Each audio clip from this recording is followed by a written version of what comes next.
Laglag na ang bataan ni Junie girl eh. Bumabaha na. Gagawin na lang namin, umurong pang loko. Sakit sa puson, alam niyo yon? Bitin! Junie, tama na. Lasing ka ni. Hindi, okay pa ako. Tagay pa tayo. Baka masobrahan ka. May sagala ka pa bukas ng hapon. Hindi daw niya ako kaya. Pakiramdam daw niya, nalulunod siya na nilalamon ko siya. Para daw ako aswang, tapos nanakbo. Mas matikas pa sa bakla ang kumag na yun eh. Sige, iyak mo lang. Hindi siya kawalan sa'yo. Di ba, Jeffrey? Oo, tama si Kuya Seb. Siyang nawalan, hindi ikaw. Tama si na Kuya Seb at Jeffrey. Makikita mo din ang para sa'yo. Clara, 27 na ako. Konting kending na lang, wala na ako sa kalendaryo. Ano pa naghihintay sa akin? Ano naman? Eh, may loto pa naman eh. 58 numbers yun. Kung malampasan ka pa doon, eh, may bingo pa. 75 numbers yun. Ay, grabe sa bingo. At saka sabi nga nila, life begins at 40. Huwag masyadong magpadali. Huwag magmadali. Eh, alam niyo naman ang nangyari sa parents ko, di ba?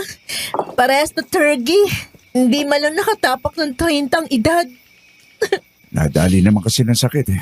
Ang mga magulang mo. Yun na nga, Kuya Seb. 27 na ako ngayong taon. Paano kung naman ako pala yun? Eh di, babo na sa akin? Di man lang ako nakaranas ng pag-ibig. Kaninong cellphone ba yung kanina pa vibrate ng vibrate? Ay, akin. Hindi ko napapansin. Talas ng pandinig mo, Jeffrey, ah. Tingnan mo, baka importante. Sige, sige. Heto na nga, tinitingnan ko na.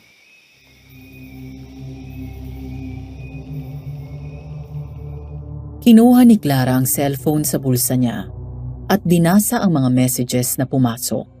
Bigla siyang sumimangot.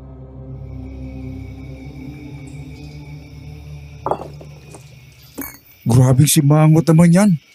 Anong meron? Itong group text na ipinadala ni Danilo, nakakainit ang bunbunan. Bakit? Anong sabi? Kung magjojowa kayo, huwag kayo maghanap ng beauty queen. Kasi ako beauty queen ang hanap ko. Beast ang dumating. Rain ang aswang ang dating. Ay, loko. Ugag yan. Si Danilo yung nagpadala ng text? Oo. Huwag mo nang pansinin, Junie. Mag-aaksaya ka lang ng oras. Alam ni Danilo na magkaibigan kayo ni Junie, di ba? Bakit ka naman niya padadalhan ng group text na yan? Pareho kami members ng isang texting clan. Allowed ang code names. Ang gunggong, totoong pangalan at number ang gamit. At ikaw hindi? Wais to ano? Siyempre hindi. Extra SIM at code name ang gamit ko. Pasensend pa ng group text ha. Ray ng aswang pala ha. Sabihin mo sa kanya, kakainin ko yung atay niya. At urong kamo ang Yan ang sinasabi ko. Kanina pa sinabihan na tama ng inom. Ayaw makinig eh.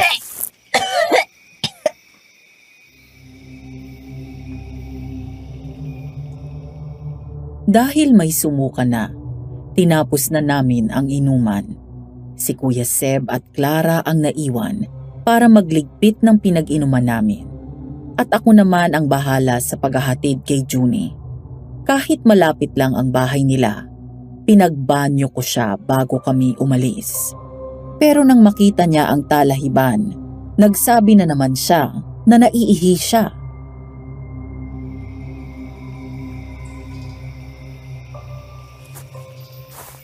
Naiihi ako. Nagbanyo ka na sa shop kanina ah. Eh, naiihi ulit ako eh. Sige na, tutulo na O oh. sige, diyan ka sa may talahiban. Tatakpan kita nitong payong na dala ko. Wag kang sisilip ha. Hindi. Diyos mo naman. Nakakita ko ng lahat ng yan.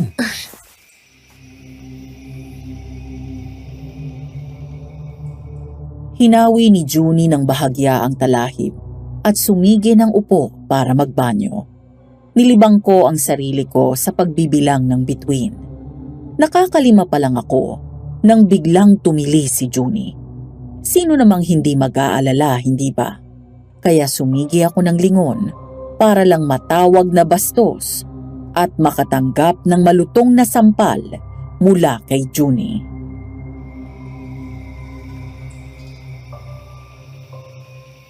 Bastos! Aray! Bakit ka ba nananampal? Bakit ka humarap?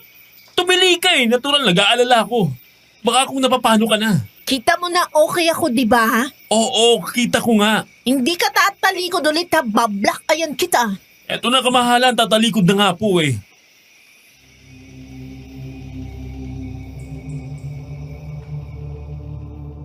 Tumalikod na ako ulit. Baon ang nanginginit at tumitibok-tibok pang pisngi ko. Pero nakatatak sa isipan ko ang hubog ng kanyang bilugan at makinis na pangupo. Hindi naman po ako manyak, Madam Venus. Pero sa ganoong sitwasyon, hindi maiiwasan na makitaan ko siya, hindi ba?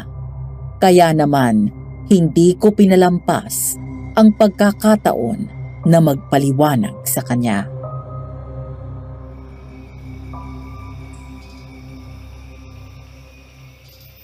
Hindi ko sinasadyang nangyari eh. Sorry na.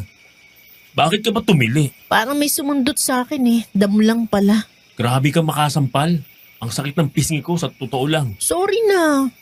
Kasi naman dalagang Pilipina pa din naman ako no, may kahihiyan.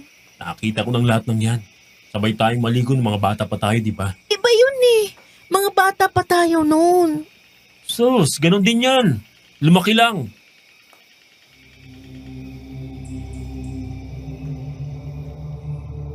Hihirit pa sana ako ng sagot sa asara naming dalawa. Pero bigla akong nakaramdam ng pangungurot sa binti ko. Pinigilan ako ni Junie na gumawa ng ingay.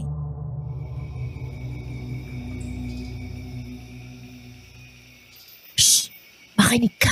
Bakit? Anong meron? Para may naungol, di ba? Wala akong naririnig. Pakinggan mo kasing mabuti.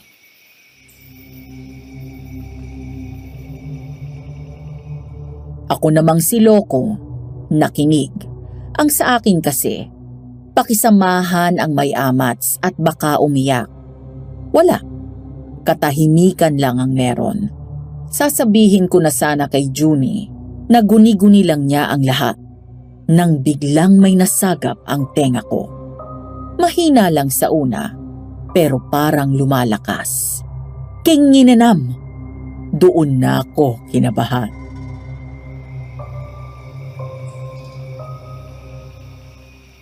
Junie, ano na? Patapos na. Hindi ka pa ba tapos? Eto na nagsusuot na lang ako ng pantalon. Wait lang, masyado ko naman apurado dyan eh. Tara na.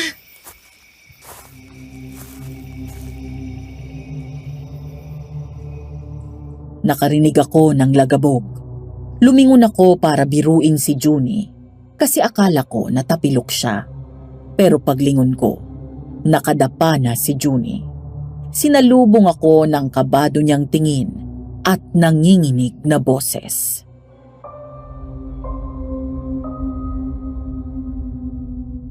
Ano ka na? Natapa ka ba? Bakit ka nakadapa dyan? Jeffrey, may humila sa binti ko. Anong sabi mo? Jeffrey, tulong! May humihigit sa akin! Junie!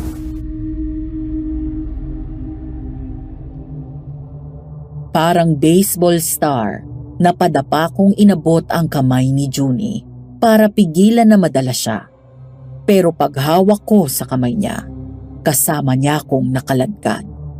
Nadala kami sa gitna ng talahiban. Pag-angat namin ng tingin, isang hubot-hubad na lalaki na may mahabang buhok ang nasa harapan namin. Namumula ang mga mata at labas ang pangil. Wala kaming nagawa ni Junie kundi ang mapasigaw.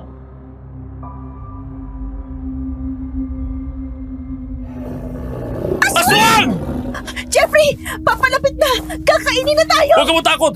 Hindi tayo papabayaan ni Lord! Lord, please tulungan niyo po kami! Magpadala po kayo ng saklolo!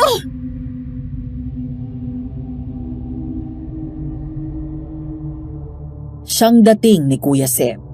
Nang makita namin siyang lumabas sa gitna ng talahiban, Feeling ko nakakita ako ng superhero. May hawak siyang siit ng kawayan. Iwinasiwas niya yon habang umuusal siya ng Latin na pangungusap.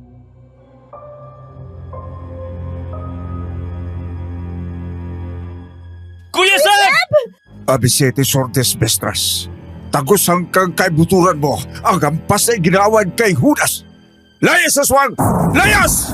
Tingnan mo, Junie. Parang umaringking sa sakit yung aswang, oh. Oo nga. Ilang hataw ang natanggap noong aswang mula sa siit ng kawayan na dala ni Kuya Seb. Nasaktan siguro ng sobra yung aswang, kaya dali-dali yung umalis at nanakbo palayo. Hindi na yun hinabol ni Kuya Seb. Pinili niyang lapitan kami at alamin ang lagay namin. Nasaktan pa kayo? Hindi naman. Paano nandito ka, Kuya Seb?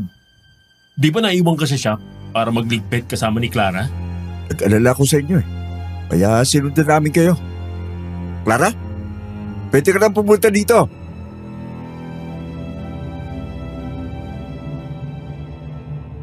Kasama pala ni Kuya Seb si Clara.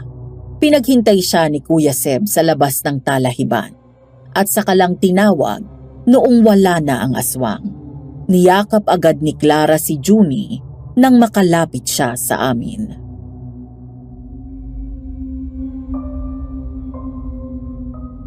Nasaktan ka ba, Junie? Hindi naman masyado. Ikaw ba, Jeffrey? Ayos lang ako. Grabe ang takot namin ni Kuya Seb nang marinig namin ang mga hiyaw ninyo. Buti na lang talaga at nahabol niya kagad kayo. Nasa malapit lang pala kayo. Hindi. Ang totoo kasi niyan, pag alis ninyo, itong si Kuya Seb bigla na lang napraning. Napraning? Oo. Nakarinig daw siya ng umaalulong na aso. Aba, biglang hablot sa akin sabay sabing susundan daw namin kayo. Ganon? Oo, Junie, ganun. Akala namin okay kayo kasi inabuti namin kayong palayo na sa talahiban. Nakarinig na kami ng mga ungol nun eh. Tatawagin nga sana namin kayo para sabihin na hintayin nyo kami. Bigla na lang kayong nawala. Doon na kumaripas ng takbo si Kuya Seb para saklolohan kayo. Kung hindi naman kayo nasaktan, ang mabuti pa umalis tayo rito. Mamaya na natin ituloy ang pag-uusap.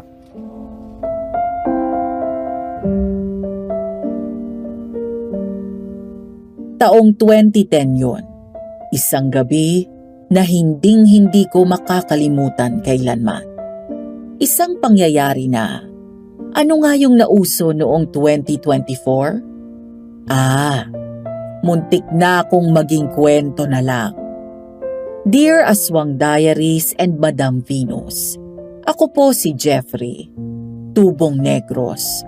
Noong June 1, nag-birthday si Mrs.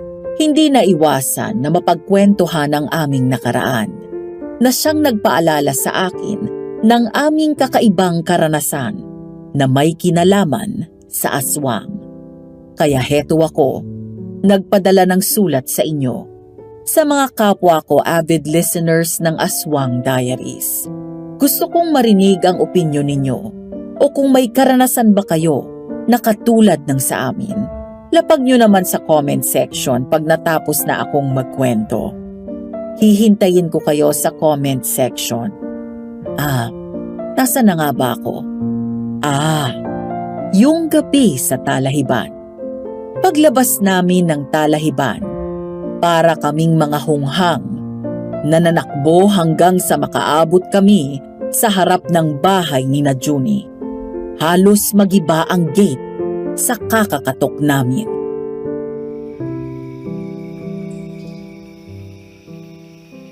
Tao po. Tita Iris. Tita Iris! Tao po. Kami po ito! Sina Junie at Clara. Kasama po namin sina Kuya Seb at Jeffrey. Junie, baka tulog na si Tita Iris. Teka, tatawagan ko si Tita Iris sa cellphone. Jeffrey, Clara, katukin niyo lang ang gate.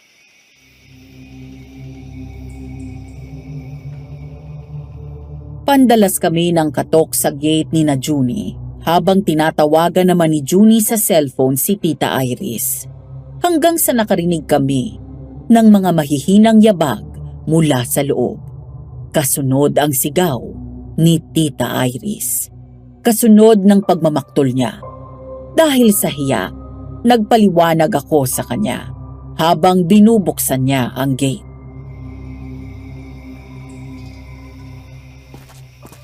Sandali! Heto! Bubuksan na nga ang gate. Masyado naman makakatok, oh. Sorry po, Tita Iris. Nagmamadali lang po talaga. May nangyari po kasi nakakatakot sa amin. Ano naman kaya ang pwede mangyaring nakakatakot? Nakakita ba kayo ng aswang? Kung alam niyo lang po, Tita Iris. O ayan, bukas na ang gate. Tuloy kayo.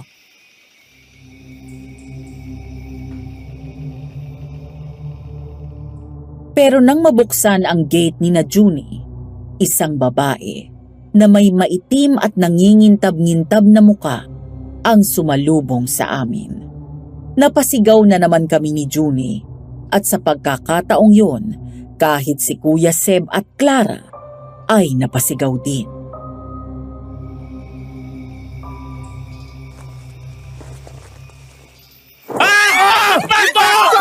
He!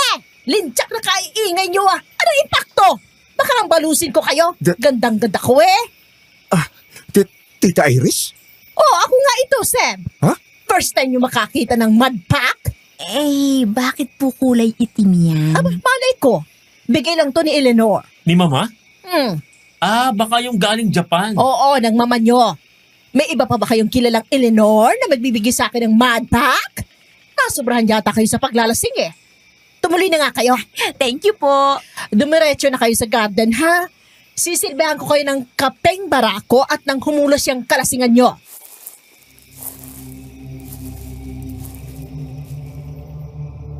Sa garden nga kami pumunta, kagaya ng sabi ni Tita Iris.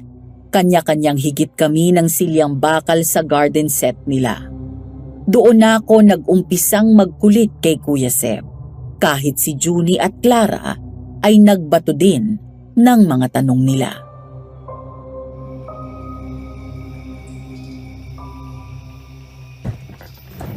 Kuya Seb, sabi mo kanina, kaya nyo kami sinundan kasi kinakabahan ka. Anong dahilan? Basta kinabahan ka lang? Ganito ha. Dito ba nakaraang linggo, palihim na nagroronda ang barangay. Kaya ka inuumaga ng uwi. Oo. Alam mo naman, volunteer ako ng barangay. Kaya natulong ako kapag kulang ang tao. Hindi ko gets. Anong connection? Itong sasabihin ko sa inyo ay confidential. Bawal ilabas ha. Okay. Noong nakaraang buwan, may natagpo ang babae sa may tulay natin.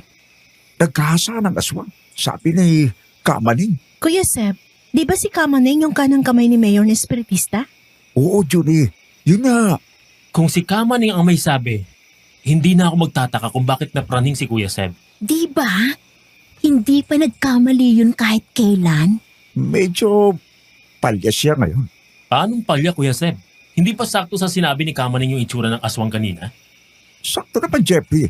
Sa sobrang sakto, kinilabutan ako nang makita ko ang aswang kanina. Maliban lang sa isang bagay. Bakit Kuya Seb? Anong meron doon sa mata ng aswang? Ayon kay Kamaning, dilaw ang mata ng aswang. Pero nagbabagang pula ang mata ng nakaharap natin kanina. Talagang may nakaharap kayong aswang kanina?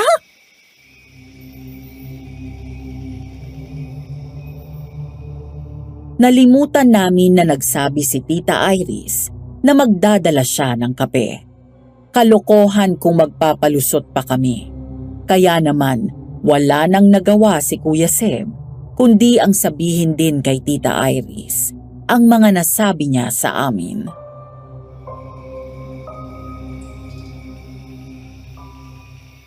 Tita Iris, huwag niyong ipagsasabihan sa mga amiga ninyo ha.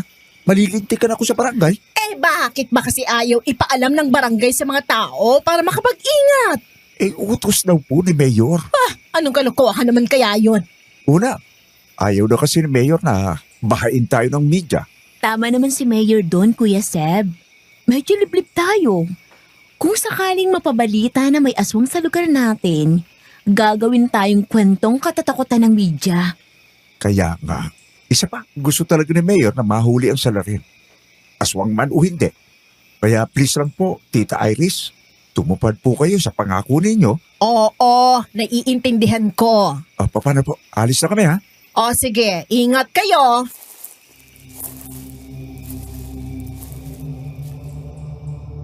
Pero pagtayo ni Kuya Sep, may lumagitik sa sahig. Isang maliit na pulang drawstring pouch ang nahulog mula sa bulsa niya. Bago ko pa yon napulot, naunahan na ako ni Kuya Sep.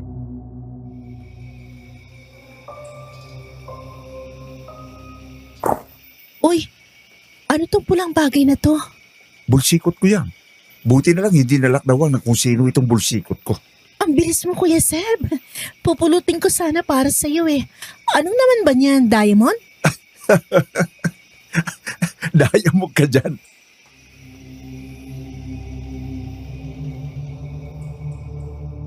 Binuksan ni Kuya Seb ang bagay na kung tawagin niya ay bulsikot at ipinakita sa amin ang isang medalyon.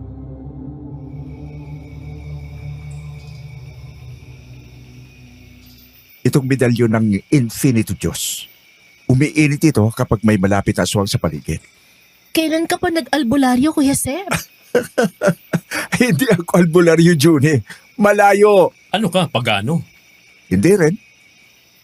Isa akong syncretista. Ano? Syncretista. Isang tao na pinaghalo ng espiritual at relihiyon. Katulad ko, katoliko ako. Pero nag-aaral ako tungkol sa espiritual. Ganun pala yun. Parang modern day. Pedro Penduko? Pwedeng ganun nga, Juni. Siya nga pala, Clara. Ano kaya kung dito ko na lang matulog kina Juni? Uy, Bukas ka na umuwi. oo nga naman, Clara. Tama si Kuya Seb, dito ka na sa amin matulog. Nakakahiya kay Tita Iris eh. Hiya ka dyan. Dito ka na matulog. Tumawag ka sa inyo at ang hindi naman mag-alala ang mga kasama mo sa bahay. Yun! Okay na! Paano? Uwi na kami para makapagpahinga na tayo pare-pareho. Tara na, Jeffrey. Juni, Clara, diyan na kayo ha. Salamat, Kuya Seb. Ingat kayo ni Jeffrey.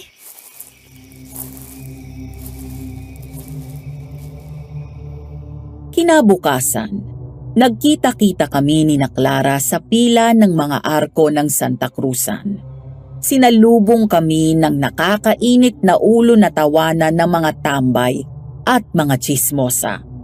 Kumalat na sa lugar namin ang pagtawag ni Danilo kay Juni ng Reynang Aswang. Pinagtatawanan nila si Juni.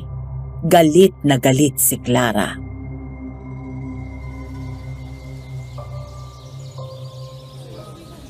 Siguro, kaya may nagiging aswang kasi may mga tao na masahol pa sa aswang ang ugali. Sarap magmumurahin ng mga yan, sa totoo lang. Masasayang ng laway mo sa mga yan. Hindi na tinatabla ng murang mga ganyan. Sa karma na lang ako aasa. Mas sigurado pang ganti nun. Naniniwala ako na makakakuha ang ungas na yun ng katapat niya. Tawa ka dyan, Jeffrey. Malay nga natin, di ba?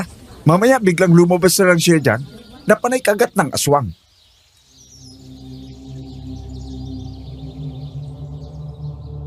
At parang nagdilang anghel si Kuya Sep.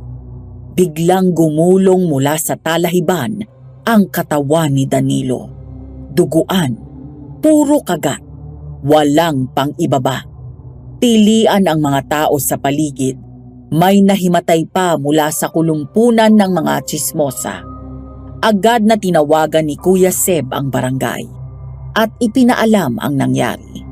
Ang sagala na nakatakda ng alas 6 ng gabi, naging alas 4 ng hapon.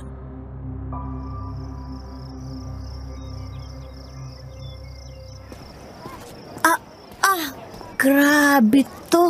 Ginawang lechon ng mga sagala, kaloka. Siguradong natakot yung Hermana Mayor. Grabing ingay naman ang mga chismosa eh.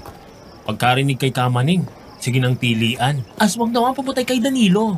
Opo, alam namin. Nandun din kami. Loko ka talaga, Jeffrey. Uy, pero biro ang sakit niya ng paa ko. Ang init ng aspalto eh. Hindi pa ba tapos? Parang tapos na yata. Huminto na eh.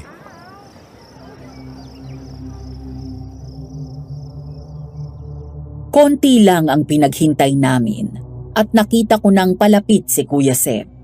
Kasunod ang pawisang si Juni. Tapos na daw ang sagala. Pero walang pakain.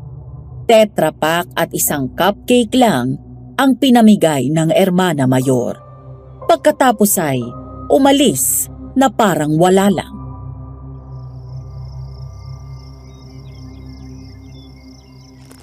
Ano? Yun na? Walang patubig kahit konti? May pakain yun dapat ah. Wala! Naipatisyo na lukot. Lagkit na nga ng kilikili ko eh. Pati singit ko naliligo na sa pawis. Pwede nang pigayin ang gown ko. Diyos me. Si Madam Chat ang organizer, di ba? Nasaan siya? Hindi makontak ang hitad. Baka busy sa ibang pageant. Aba naman, dapat lagi siyang available. Paano kung may ganitong problema? Ay, ewan. Babalik muna ako kay Tita Iris ha. Hinga ko ng pamunas na bimpo. Ang may pinaksiw na ako eh. Sige, dito lang kami. Ha? Anong problema ng lokong yun? Bakit? Anong problema? Yung lalaking yun, oh. Kanina ko pa nahuhuling nakatitig sa atin. Nakasundin ang tingin kay Junie. Nasa pa yung naninitig na yan? Ayun. Sa may fire tree sa tapat.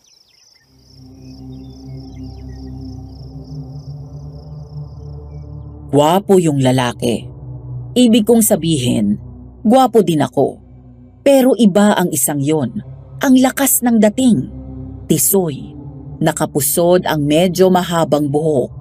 May magandang pangangatawan at matangkad. Papasang modelo ng sikat na brand ng sigarilyo na may mga cowboys na nakasakay sa kabayo. Hindi ko lang gusto ang paraan ng pagtitig niya kay Junie. May halong pagnanasay. Para sa akin, nakakabastos yun.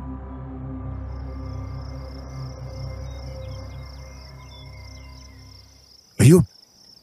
Nakita ko na si Loko. Sabi, gwapo. Mukha lang loko. Kaya nga, di ba? Dayo siguro. Dito na kayo. Kakausapin ko. Sabahan kita, Kuya Sep. Diyan ka na lang, Jeffrey. Hindi ko pa rarambulin dito. Kakausapin ko lang.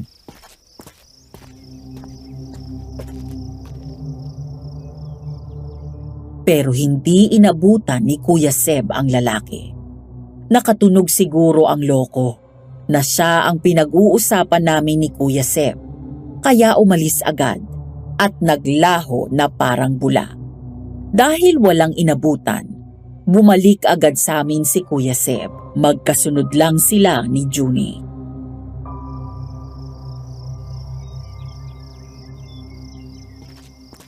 Ang bilis, parang palos. Hindi ko inabutan.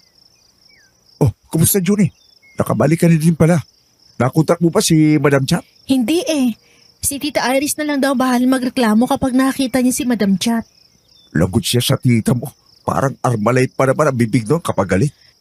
Kuya Seb, hetong bimpo, magpunas ka muna.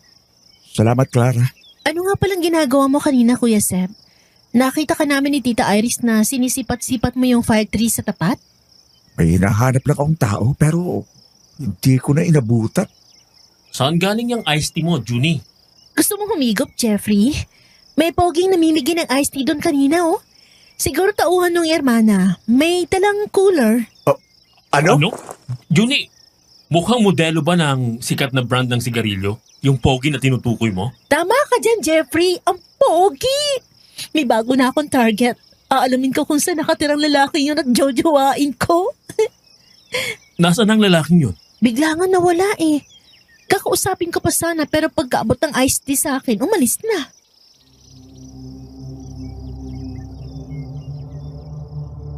Nalimutan na namin ni Kuya Seb ang nangyari.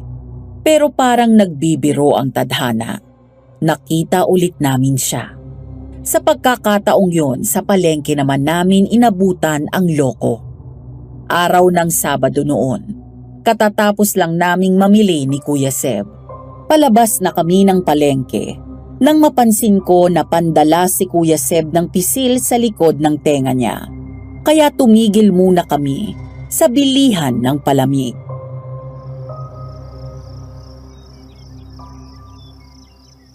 Anong problema ng tenga mo, Kuya Seb? Kanina pa umuugong yung kaliwa. Tingnan mo na kaya sa doktor. Hindi ito sakit. Nawawala kapag binubulungan ko ng pangontra. May nanunubok sa akin eh. nagbabato ng pambati. Sino naman kaya?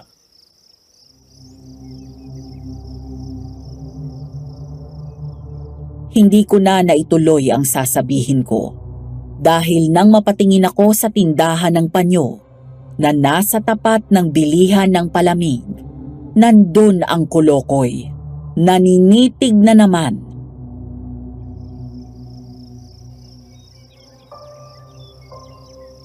Kuya Seb? Kuya Seb, Oh, bakit? Ano yun? tumingin ka sa kaliwa mo. Doon sa may bilihan ng panyo. Anong meron? Yung lalaki na nanitig nung sagalaan, ayun oh. Nasa tindahan ng panyo. Ba? Oo nga no. Teka, susugurin ko. Huwag mo nalang pansinin, Jeffrey. Hindi maganda ang pakiramdam ko sa isang yan. Bakit Kuya Seb? Anong meron? Nangangaliwa ang dala niya. Nangangaliwa? Masama ganun? Oo. Kaya naman pala panay ang ugong ng kaliwang tenga ko eh. Si Kulukoy ang may kawa. Mas lalong dapat nating kausapin ang Kulukoy na yun. Baka mamaya kung anong gawing kalokohan sa mga taga rito. Jeffrey, saglit.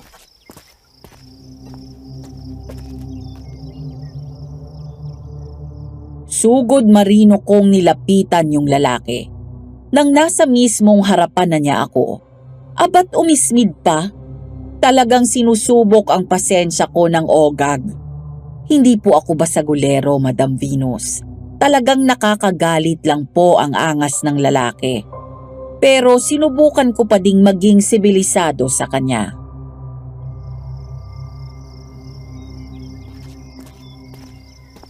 Pare, nung sagalaan ka pa, Ako ba ang kausap mo? tanda kita. Ano bang problema mo? At tinititigan mo ang kaibigan ko. Bakit nga ba?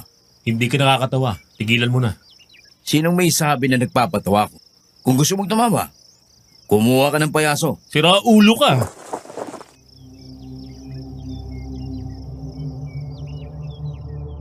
Pero palad ni Kuya Seb ang tinamaan ng kamao ko. Nakasunod na pala siya at pinigilan niya ako na makasuntok.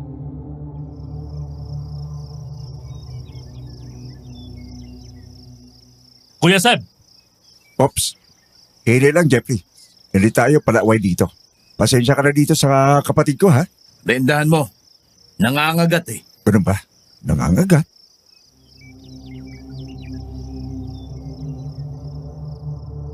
Nilapitan ni Kuya Seb ang lalaki. Napaurong yun para makalayo. Pero agad siyang dinikitan ni Kuya Seb. Bumakas ang takot sa mukha ng loko.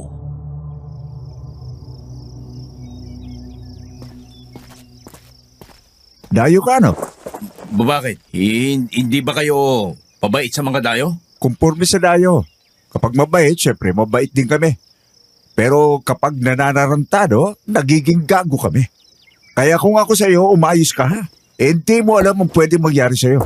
Anong mangyayari? malay ko. Hindi ako pantas. Diyan ka na. Ingat ka ha. Kuya Seb, tayo na.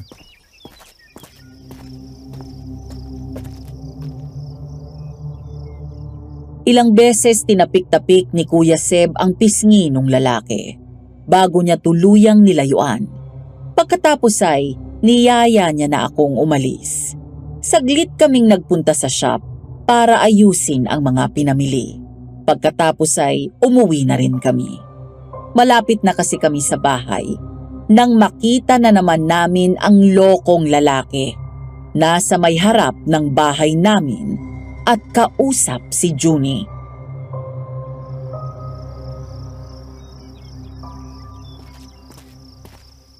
Uy, salamat nga pala dun sa iced tea na iniabot mo sa akin ng sagalaan ha. Uhaw na ako nun eh. Okay lang, basta ikaw. Ay, mag-iingat ka sa akin. Bakit naman? Di mo alam ang bansag sa akin dito, no? Ano? Diwata? Diyosa? Rey ng aswang na uhaw sa pag-ibig. Geka, baka ma-inlove ako sa'yo. Habulin kita. Grabe naman sa Reynang Aswang. Saan galing yan? Sa ex ko. Rey na kasi pumapaydyant ako. Aswang kasi para daw akong aswang kung magmahal. Nangangain.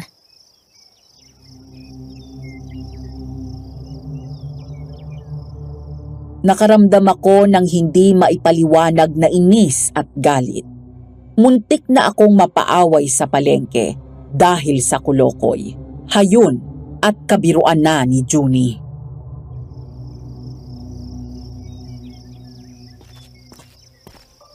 Junie? Jeffrey, tingnan mo kung sinong nakasalubong ko. Si Pogi, oh. Oo, alam ko. Siya yung lalaking sinasabi ko na nakatitig sa'yo. Talaga? Nakatitig siya sa'yo sa nakakabastos na paraan. Totoo ba yon, ha, Owen? Hindi para nahanga lang eh. Kahit nakasalamin ako, alam kong kumilala ng nakakabastos na tingin. Kaya alam mo kasi ganun ka din. May pagdanasa. Gago ka talaga, no? Gago ka talaga, no? Binalaan na kita. Hindi ka pati nakinig.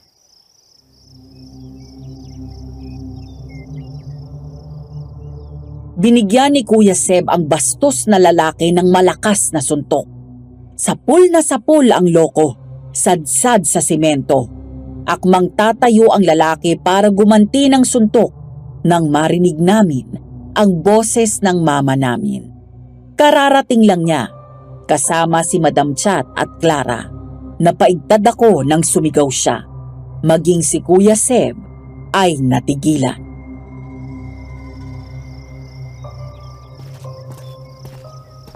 Anong nangyayari dito? Ma, Hoy, Sebastian! Kailan ka pa naging basagolero, ha? Jeffrey, baka gusto mong magpaliwanag kung bakit nanununtok yung Kuya Seb mo. Tita Leonor, Owen? Ma? Kilala niyo ang kulukoy na to? Jeffrey, anong kulokoy? Pinalaki ko ba kayong bastos? Sorry po, ma. At oo, kilala ko siya. Pamangkin siya ni Madam Chat. Ipinakilala sa akin kanina. Iniwan lang namin saglit dahil nahagip ni Junie. Ano? Sinong magpapaliwanag? Wala? ano po kasi medyo may counting issue po kami ng anak ninyo. Issue? Anong issue yan, Owen? Sa tingin ko po, ako ang may kasalanan, Tita Leonor. Sa tingin mo, ikaw ang may kasalanan? Bakit? Inano mo ang mga anak ko? Mama, hinay lang. Teka. Teka lang, Jeffrey. Manahimik ka na muna. Magpaliwanag ka ngayon din, Owen. Para makapagdesisyon ako kung patutuloyin pa kita sa bahay ko o tatagpasan kita ng ulo. Nako, Eleanor. Huminahon ka na muna.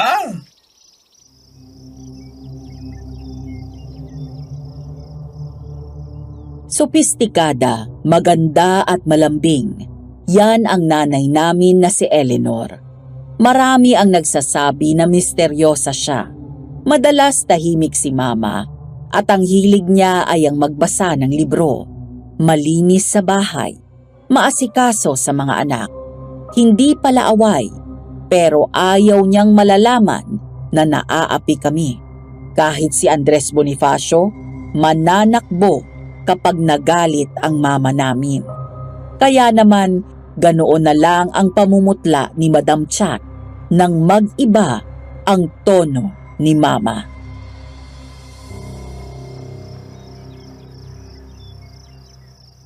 Mama, kalma lang. Hindi.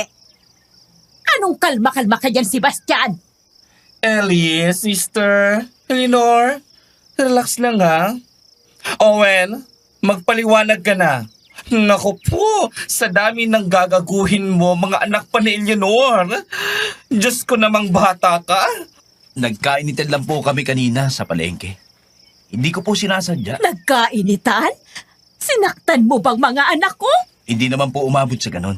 Pero, aminado po ako na naging bastos ako sa pakikitungo sa mga anak ninyo. Bastos? Paanong bastos?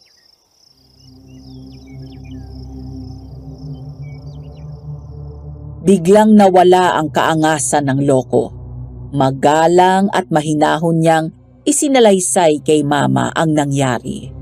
Buong kababaang loob din niya na inamin ang mali niyang ginawa. Malayong malayo sa mayabang at mapanuya na ugali niya sa palengke.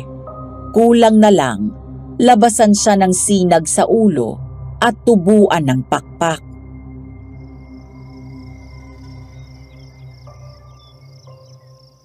At ganun nga po ang nangyari. Aha, ikaw pala yun ah. Anong ibig mong sabihin, Clara? Tita Eleanor, siya po yung sinabi ni Jeffrey kay Kuya Seb na nanitig sa amin noong araw ng sagalaan. Naninitig? Opo, as in titig na titig. Oo, ako nga yun. Mali ako. Sorry. Alam mo pala na mali ang inuugali mo. Eh bakit mo pa din ginawa? Dayo ka dito. Laki Maynila po kasi ko, tita. Alam niyo naman, nasa syudad. Kung palagi kang nakatungo, lalamunin ka kahit na mga walang kwentang tao. Minsan nga po kahit sa probinsya. Kung bait-bait ka talaga, gagawin kang katatawanan. Hindi pa din yung dahilan para mambastos ka ng mga taga rito. Sabihan mo yung pamangkin mo, Madam Chat. Baka mamaya si Iris ang makatapat niyan. Naku, Eleanor, darling, wag. Mas nakakatakot ka. Pero iba ang pagka-fierce ng isang yun.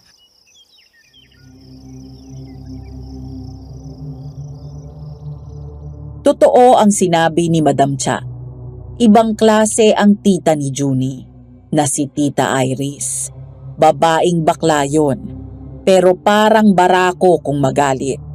Para namang nananadya ang panahon, biglang sumulpot si Tita Iris.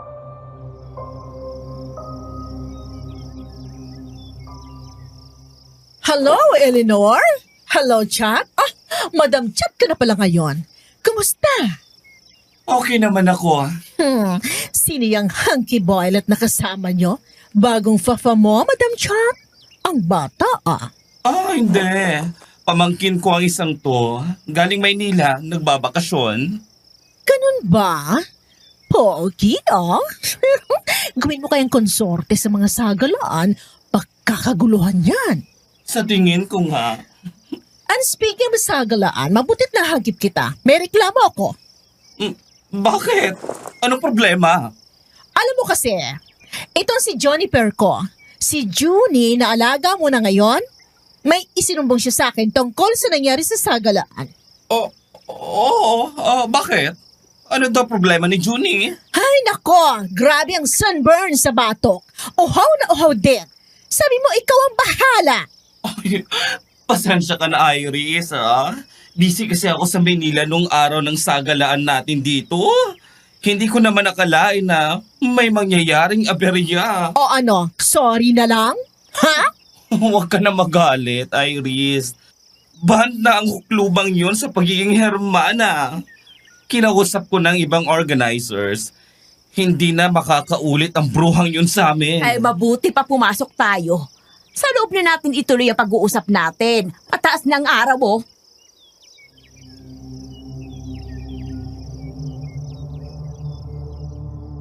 Tama si Mama. Medyo mahapdi na sa balat ang araw.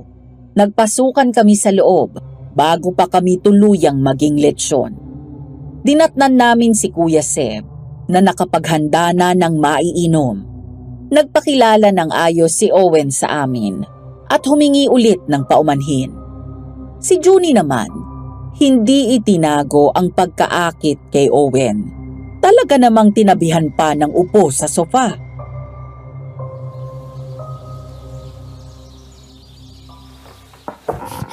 Pilyo ka din ano, Owen. Taliwas sa meaning ng pangalan mo nang ibig sabihin ay marangal? Mukhang pati si Junie, bibigyan ka ng sermon, Owen. Sukat mga asar ng taga rito. At talaga sina Kuya Seb pang napili mo. Yan tuloy nakatikim ka ng suntok. May isa pang ibig sabihin ng pangalan ko. Kabataan.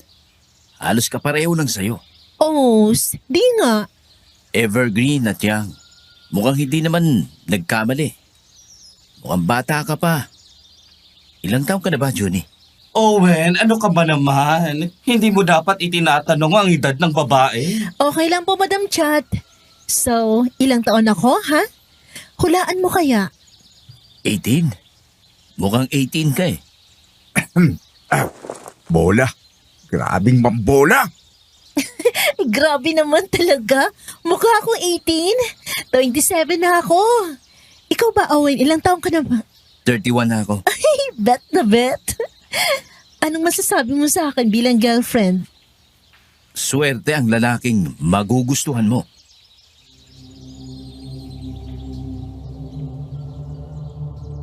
Pusong mamon ako, Madam Venus.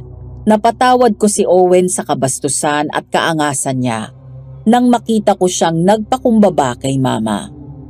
Pero seloso ako. Nang makita ko na nakikisakay si Owen sa kabaliwan ni Junie, nararamdaman ko na nagbalik ang asar ko sa kanya. At aminado po ako na alam kong selos ang tawag doon. Napaisip ako na batuhin siya mula sa kinatatayuan ko. Pasimple akong nilapitan ni Kuya Seb.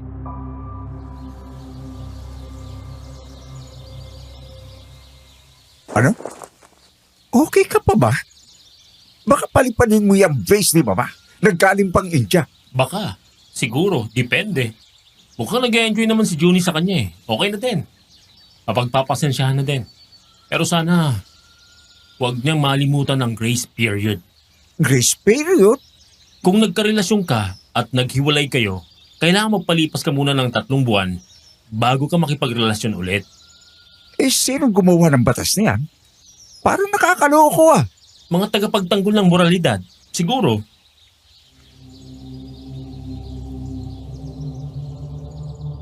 Pero kay Junie, walang silbi ang grace period. Kung ako ang tatanungin, hindi applicable sa sitwasyon ni Junie ang grace period. Ginago naman siya ni Danilo, pero nabanggit ko lang yon kasi nagsiselos ako. At hanggang selos na lang ako. Panakip butas kapag kailangan ni Junie ng sasambot sa kanya. Katulad nung minsan sa isang pageant, hindi nakarating si Owen, kaya ako ang nagbigay ng bulaklak kay Junie.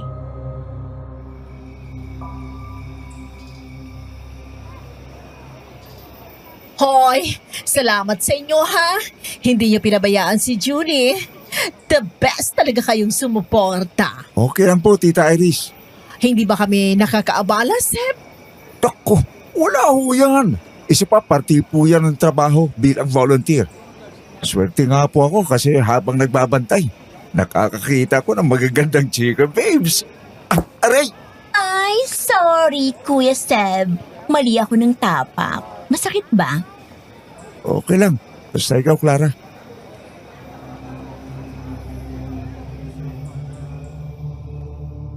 Hindi yon aksidente. Kita ko ang gigil ni Clara nang tapakan niya ang paa ni Kuya Seb. Napangiti ako ng lihim. Mukhang may something si Kuya Seb at Clara. Isa pa, matagal ko nang nahahalata na nalilimutang tawagin ni Clara si Kuya Seb ng kuya. Natatawa kong iniligid ang paningin ko at nakita kong palapit si Junie sa amin. Galing siya sa dressing room. Nakapagpalit na siya ng damit.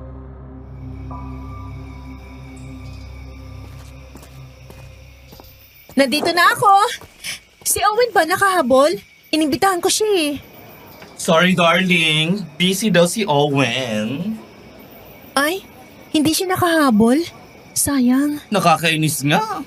Maganda sana na nandito siya. Para siyang umakyat sa stage kanina at abutan ka ng bulaklak. Pero parang nakita ko po si Owen kanina. Talaga, Clara? Saan? Sa may likod ng stage. Yung daan papuntang dressing rooms. Clara darling, baka namamalikmata ka lang. Pero parang siya po talaga yung nakita ko eh. Ay nako, pabayaan na lang natin yung si Owen. Nandito naman si Poging Jeffrey. Pogi ka daw? Patingin nga, Jeffrey. Johnny, masyado kang malapit.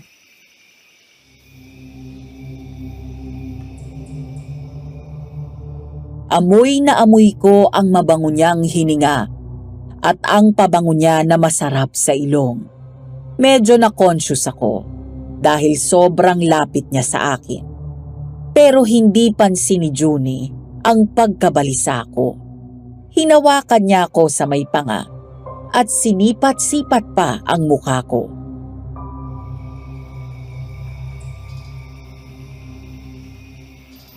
Oo nga. Pogi ka nga, no? Lalo't wala kang salamin. Tapos nakataas yung buhok mo. Nakakakita ka ba sa lagay na yan, Jeffrey? Nagsuot ako ng contact lenses na may grado, Junie. Bakit hindi mo nalang lagi suot yung contacts mo? Sayang, ganda ng mata mo. hindi makita kapag nakasalamin ka. Ewan ko lang, Junie, ha?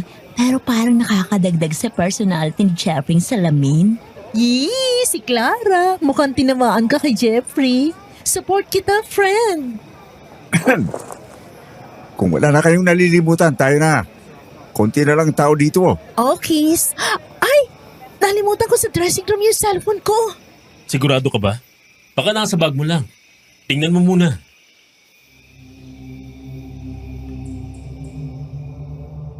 Pero wala sa bag niya. Wala din sa bag ng kahit na sino. Wala nang ibang paghahanapan pa kundi ang dressing room na pinanggalingan niya. Kahit na nanginginig ang tumbong ko sa takot dahil madilim na doon sa lugar na babalikan namin, sinamahan ko pa din siya. Hindi para magpakabayani, pero para makapogi points. Hindi ko akalain na makakaharap ulit namin yung aswang na umatake sa amin sa Talahiban.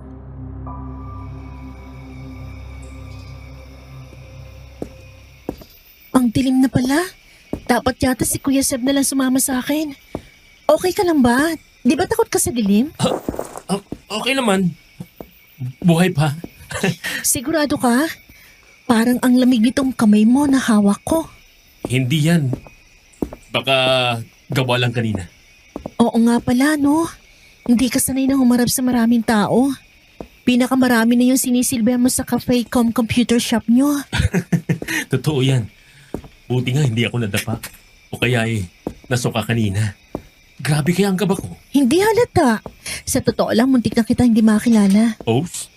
Talaga lang ha. Oo. Kundi dahil sa maliit na talin sa may labi mo, iisipin ko ibang lalaki ka. Muntik ka na maging target ko. Naranasan mo sanang aswangin kita. Pwede naman. Pwedeng ano?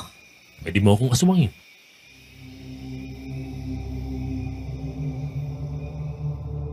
Hindi ko na ituloy ang gusto kong sabihin dahil bigla kaming nakarinig ng kaluskos at ilang ungol. Panabay kaming napalingon sa pinanggagalingan ng ingay. Nagkatitigan kami tapos napatingin kami sa nakaawang na pinto ng dressing room.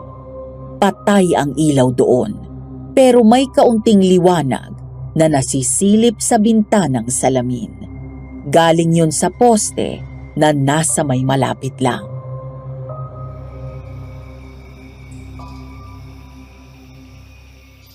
Sa dressing room nang galing yung ingay, di ba? Oo. Yun din ang pagkakarinig ko. Tara, tingnan natin. Mamaya na lang kaya tayo bumalik. Parang may naungol. At saka, daing ba ng babae yun? Junie, tayo na. Tumawag na lang tayo ng... Teka, Junie! Huwag ka muna pumasok!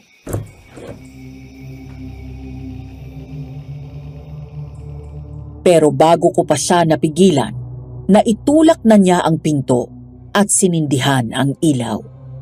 Bumaha ng liwanag sa loob ng kwarto at tumambad sa amin ang aswang na aming nakita sa Talahiban. Isang babae ang nasa mga bisig noong aswang. Punit ang damit at nakasabit pa sa isang binti ang panloob. Anyong napagsamantalahan pero parang ligayang-ligaya ang ekspresyon na nasa mukha ng babae. Napasigaw kami ni Junie dahil sa takot.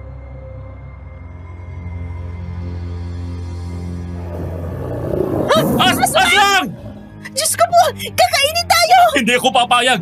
Mapapatay muna ako ng aswang na yan bago ka niya malapitan! Jeffrey! Papalapit na sa'yo!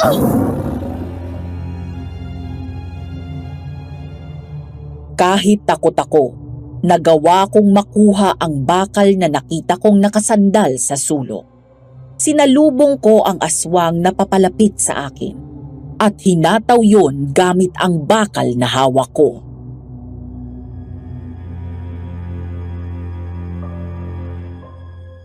Ano? Lapit! Para makuha mong hanap mo! Jeffrey!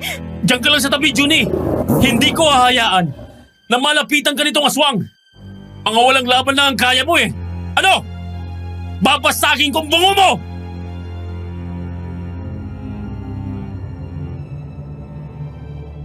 Hinayaan kong maging galit ang takot ko. Dinaan ko sa sigaw ang kaba ko. Habang walang habas ko na iwinawas-siwas ang bakal na hawak ko at paulit-ulit ko yung inihataw sa aswang.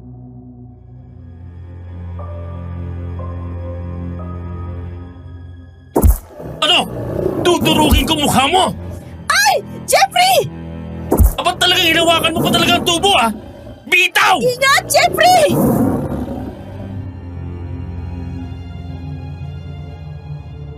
Pero mukhang nagsawa ang aswang sa sakit na mga hataw na ibinigay ko sa kanya.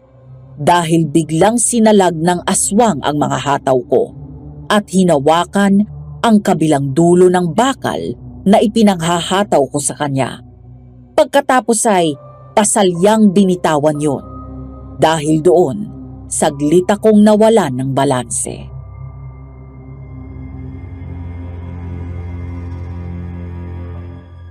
Jeffrey! Ah! Tumakas siya sa bintana! Lokong yun ah! Itinulak ako para makatakas!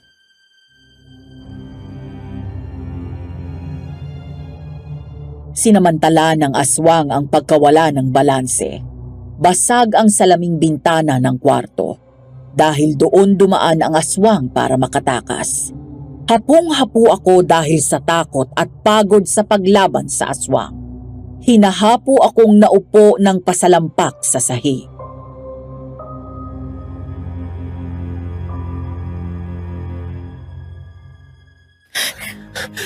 Tawagin mo si na Kuya Seb! Pagdala ka mo ng tanod at tumawag ng ambulansya! Kailangan ma-report to! Okay ka lang ba, Jeffrey? Hindi ka ba nasaktan? Hindi naman.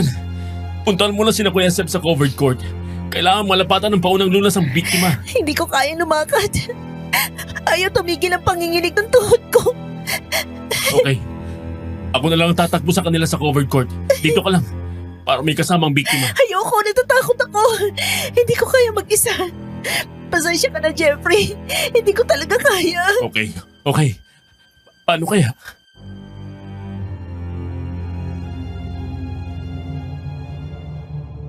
Kailangang malaman ni Kuya Seb ang nangyari. Pero paano? Gustuhin ko mang ipagpilitan na lumakad. Hindi ko na din kaya. Ayaw tumigil ng panginginig ng tuhod ko. Wala naman akong cellphone na dala dahil iniwan ko ang cellphone ko kay Clara. Bigla akong nakarinig ng pamilyar na ingay.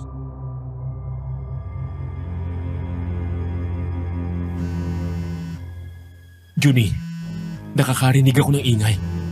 Parang vibrate ng cellphone yun. Cellphone! Cellphone! Oo nga pala. Kaya tayo bumalik dito gawa ng cellphone ko. Nasaan na yun? Parang may naririnig akong ingay doon sa loob ng drawer. Oo nga. Teka, titingnan ko. Baka cellphone ko yun.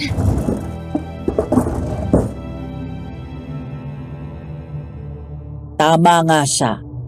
Cellphone yung nagva-vibrate dahil tumatawag si Kuya Seb. Agad niya itong sinagot at sinabi ang nangyari. Ilang sandali pa, dinaluhan na kami ni Kuya Seb sa dressing room.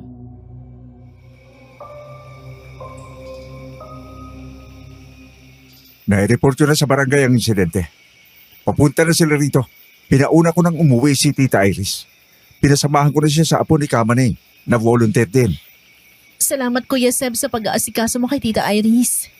Para na namin kayong pamilya, Junie. Siyempre, asikusuhin ko kayo. Siya nga pala. Anong itsura nung aswang? Nakita niyo ba? Yung umatake sa amin sa talahiban, Kuya Seb. Yun mismo. Tama si Junie. Pero may isa akong napansin kakaiba doon sa aswang. Anong napansin mo, Jeffrey?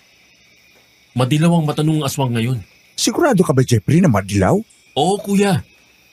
Hindi katulad nung aswang na nang atake sa amin sa talahiban na may mapulang mata. Ganun ba? Isa pa, Ano pang napansin mo kakaiba doon sa aswang, Jeffrey? may balat na hugis ibon sa balikat. Ang aswang na nakaharap namin ngayong gabi.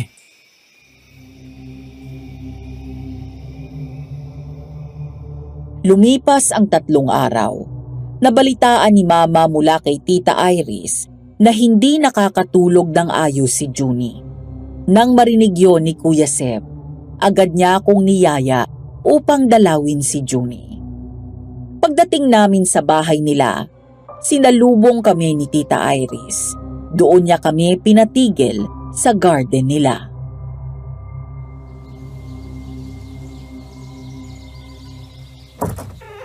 Mabuti naman at dumalaw kayo. Upo kayo. Salamat po. Kumusta naman kayo, Tita Iris? Heto, medyo losyang. Kulang sa tulog, Seb. Pati po kayo? Bakit? Anong problema? Ay, si Junie kasi kapag nakakatulog, biglang nagigising, nagsisigaw. Binabangungot kasi. Ako naman nagugulat sa sigaw niya. Ganun pala. Tapos ilang araw na niyang sinasabi na hindi pantay ang hinliliit niya sa magkabilang kamay. Maliit ang isa? Oo, Jeffrey, parang ganon. Ayaw din nang tumigil ang pagbundol ng kaba sa dibdib niya. Biglang-bigla na lang daw. Naandyan po ba si Junie? Oo, teka, tatawagin ko.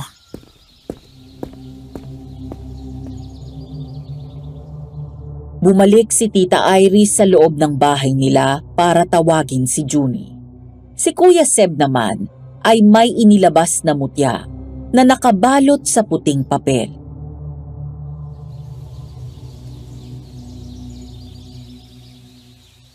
Aanihin mo yan, Kuya Seb. Ito, makakatulong ito na matukoy natin kung may bate, usog o galaw si Junie. O kung may nagtatangkabang aswang sa kanya. Sureball ba yan? Galing pa ito sa Banawe. Ibinigay ito ng isang babaeng manggagamot sa akin bilang pasasalamat. Dahil sa maganda naming usapan tungkol sa espiritual. Paano namang magagamit yan? Ang bate, naninilaw ang bato. Kung usog, iinit sa palad ng tao. Wow! Kung galaw, magmumukhang abuhin at madumi. At kung may aswang na balak biktimahin yung tao, magiging kulay rosas ito. Ang galing naman yan.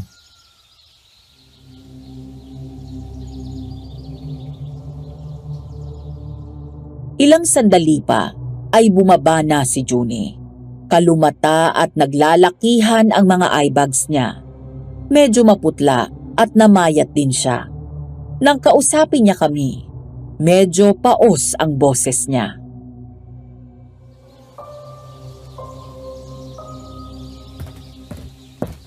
Junie? Pasensya na kayo. Hindi ako nakapag-ayos. Sama ng pakiramdam ko eh. Pwede po bang ilarawan ng buo ang nangyari sa'yo? Di ko alam, Kuya Seb. Basta pagkatapos ng gabi ng pageant, kung saan naka-enkwentro ulit kami ang aswang ni Jeffrey, hindi na ako naging ayos eh. Bakit? Lagi akong binabangungot. Napapanaginipan ko yung eksenang hinahali ng aswang yung kandidata ng beauty pageant. Tapos ako naman yung hinahabol. Nabanggit ni Tita Iris na idinadaing mo din daw na hindi pantay ang hinliliit mo sa magkabilang daliri. Oo, Kuya Seb. Totoo yun. Tapos panay pang bundol ng kaba sa dibdib ko. Sumaguni ka na ba sa albularyo? Sabi ni Madam Chat, makakasama daw yun sa akin. Bakit daw? Kasi kakalat daw. Alam mo na, maliit lang lugar natin. Tsaka baka daw nervous breakdown. Ang kailangan ko daw psychiatrist at hindi faith healer.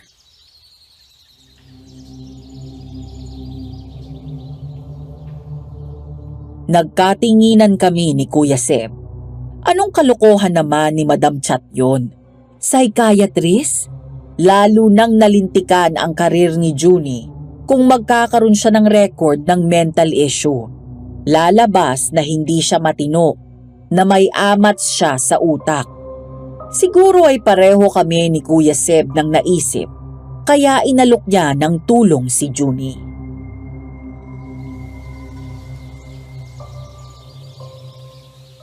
Junie, kung okay lang sa'yo, gusto mo sa akin ka na lang magpatingin? E di kita idadaldal. Gusto lang kitang tulungan. Talaga? Oo naman. Sige, please Kuya Seb, tulungan mo na ako. Para na ako mababaliw eh. Ayoko nitong nararamdaman ko.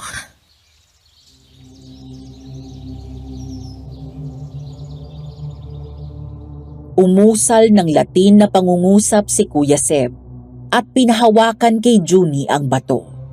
Matapos ang ilang minuto, ay pinabitiwan ni Kuya Seb ang bato at ipinatong niya yon sa puting papel. Nabigla kami sa naging resulta.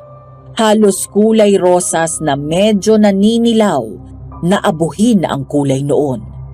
Napabuntong hininga si Kuya Seb sa nakita.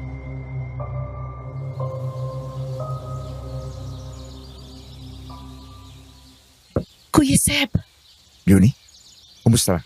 Anong nararamdaman mo nung hawak mo yung bato? mainit.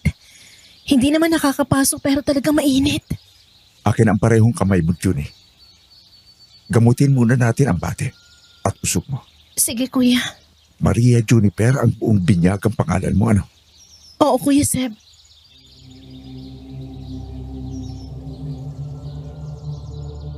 Hawak ang magkabilang kamay ni Junie. Umusal si Kuya Seb ng sumasampalataya.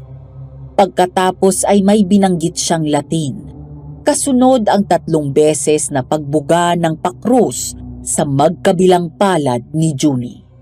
Ibinulong naman niya ang buong binyagang pangalan ni Junie sa bumbunan at sinasabi ang uli-uli kalagyo ng 3 beses.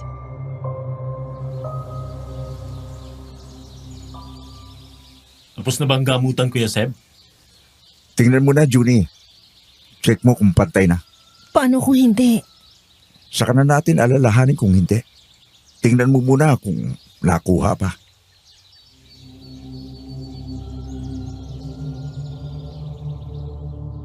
Pinagpantay ni Junie ang hinliliit ng magkabilang kamay niya. Pantay na ang mga yon. Napangiti si Junie habang umaagos ang luha sa mga mata niya. Taus-puso siyang nagpasalamat kay Kuya Seb. Pantay na sila. Salamat, Kuya Seb. Pero hindi pa tapos ang problema natin. Bakit? Anong problema? Junie, may kumukulam sa'yo.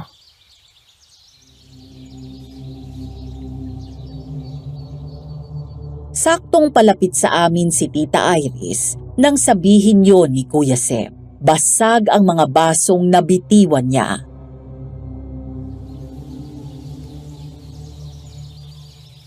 May kumukulam sa Junie ko? Sino? Hindi ko po matukoy. Isa pa, hindi pa naman ganun kaseryoso. May tuturing pa lang nating galaw ito. Oh, ang aking kawawang Junie. Bakit? Anong kasalanan niya? Sa tingin ko po, inuorasyonan pa lang siya. Tipong isinasabay sa usok ng sinaing na nakulo. O kaya ay binubulong sa paglubog ng araw. Ay, salbahe! Ubod ng salbahe! Maibabalik mo ba yan? Marunong ka? Gagamutin ko po si Junie. Kaya ko po ito ng bulong-bulong lang. Sa oras na makumpleto natin ang orasyon, babalik po sa nanalbahe ang ginawa niya kay Junie.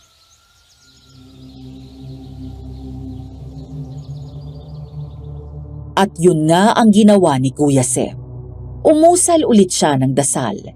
Krinusan ang kamay, paa, noo at dibdib ni Junie. Sabay usal na mga pangontrang pangungusap. Matapos gamutin si Junie, nagpaalam na kami. Hindi na kami nagtagal sa lugar nila.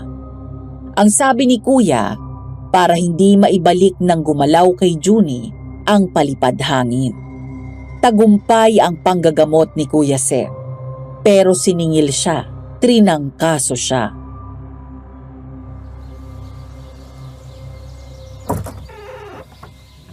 Oh, nasa kwarto ka pala ng Kuya Seb mo. Dahan-dahanin mo ang pagsasara ng pinto at baka magulat pa. Opo. Medyo mababaw nga po ang tulog ni Kuya Seb. Sabi niya, ginugulo siya ng mga hiniraman niya ng lakas. Kumusta na ba siya? Bumaba na bang lagnat? Sinat na lang, ma. Pero grabe daw po ang sakit ng katawan niya. Daig pa daw ang makakalas ang mga hugpungan ng buto niya. Yan ang nga bang sinasabi ko eh. Kaya ayoko na pag-aralan niyang panggagamot. Dahil may singil yan at balik. Gusto lang pong tumulong ni Kuya Seb. Oo, Jeffrey, nandun na ako. Pero tingnan mo, pagkagaling ninyo kina Junie, hayan at plastado na. Masakit para sa nanay na katulad ko na nagdudusa ang mga anak ko.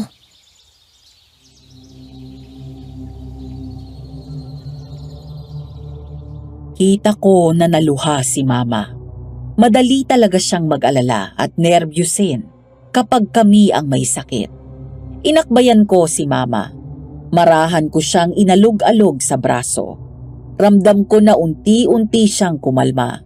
Saka ko naalala si Junie. Mas kawawa siya sa amin dahil ulila na siyang lubos. Naisatinig ko yon kay Mama.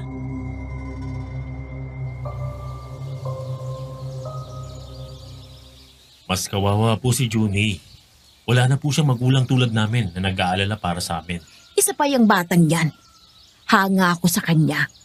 Maganda na, masipag pa. Kapag hindi yan narampa o pumapagent, nagbebenta. Ito ang suot ko, sa kanya ko nabili. Maparaan talaga siya, Ma. Isa lang ang pintas ko dyan. Yung pagiging uhaw sa pagmamahal. Hindi naman kawalan kung wala kang lalaki sa buhay eh. Ma, kung lahat po ng babae tulad yun ni Tita Iris, magiging mundo na tayo ng Amazona. He! Ako'y niloloko mo na naman na.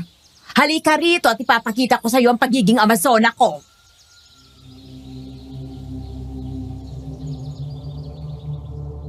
Nasa gitna kami ng pagbibiruan ni Mama nang biglang may kumatok sa gate. Bigla kaming napahinto at nakinig. Paglabas ko, si Tita Iris ang kumakatok. May chika daw siya kay Mama. Binuksan ko ang gate at pinatuloy siya.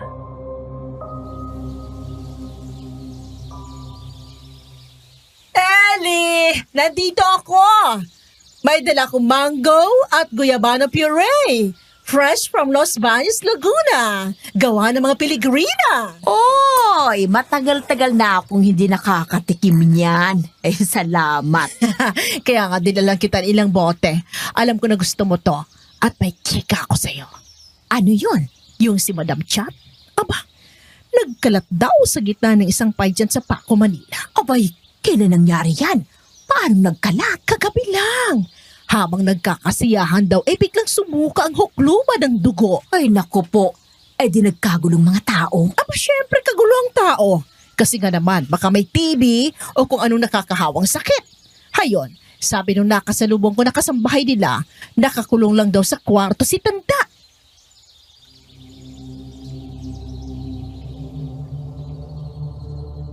Saglit lang tumigil sa amin si Tita Iris. Talagang naghatid chismis lang. Pagdating ng hapon, umalis si Mama. Araw ng simba niya. Kami lang ni Kuya Seb ang naiwan sa bahay. Dahil dadalawa na lang kami, nagpasya ako na sa kwarto na lang ni Kuya Seb tumambay. Mabuti-buti na ang pakiramdam ni Kuya Seb.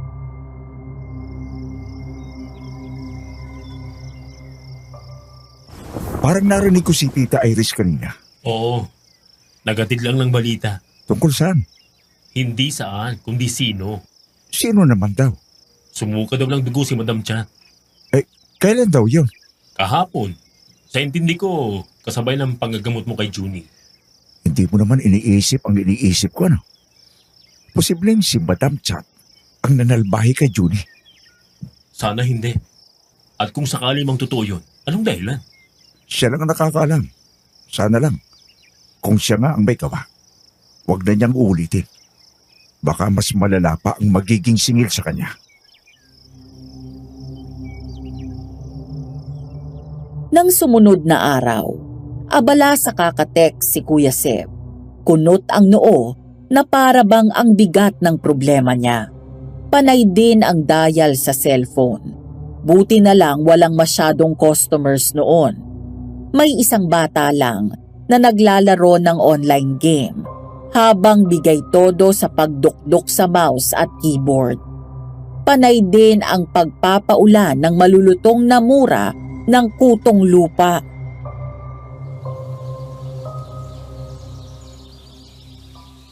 Number 6. Daan-daan sa gigil ng mouse. Kapag nasira mo yan, babayaran mo. Kuya Seb, anong meron? Maghapon ka lang nag-cellphone ha? Kailan mo huling nakita si Clara? Si Clara? Oh, Nung gabi ng pageant, nung magkakasama tayo, bakit? ano kayang nangyari doon? Hindi sumasagot sa mga text. Paging sa mga tawag. Subukan mo nga. Teka. Oh, eto. Dinadayal ko na. Wala. Hindi nasagot, Kuya Seb. Ganun ba? Sige, salamat.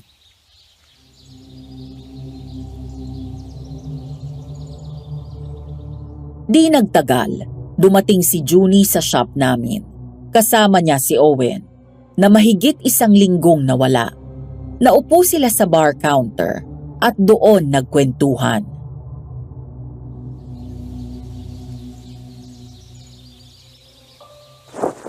Pero bakit nawala ka nung pageant? Daya mo naman. Sabi mo aakyat ka para sa akin.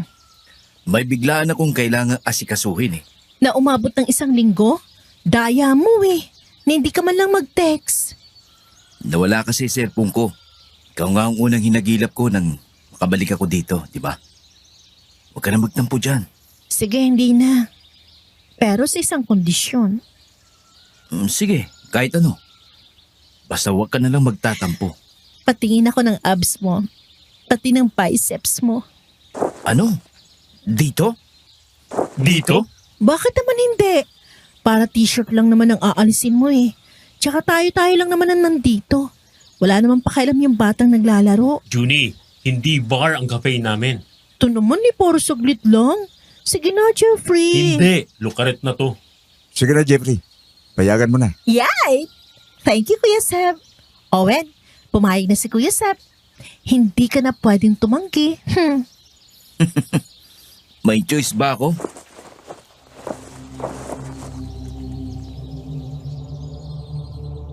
Natatawang naghubad ng t-shirt si Owen. Tumambad sa amin ang malaadonis niyang katawan. Kahit akong kapwa lalaki, napahanga. Pero nagtaka ako nang mapatingin ako kay Junie. Nakatitig lang siya sa katawan ni Owen. Tahimik lang siyang nakatitig sa hugis ibon na balat ni Owen sa balikat. At hindi siya nakangiti. Bagay na napansin din ni Owen.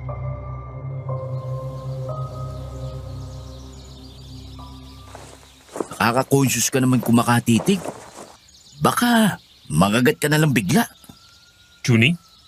Junie, tawag ka ni Jeffrey. Ha? Ano? Natulala ako sa abs mo, Owen. Ibang klase. Para kang ribultong nililok. Susuot ko na nga itong t-shirt ko. Mamaya kagatin mo pa ako eh. Natatakot ka na ba sa akin? Kalma ka na. Nakatago na uli oh. O paano? Pinatawad mo na ba ako? Ha, Junie? Oo. Pero wag mo na uulitin yung pang-iindian ha. Sige, makakaasa ka, Junie.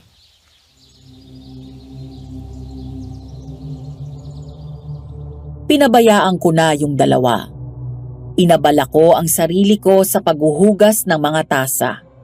Huminto ako sa ginawa ko nang kumililing ang maliit na bell sa pintuan ng shop namin.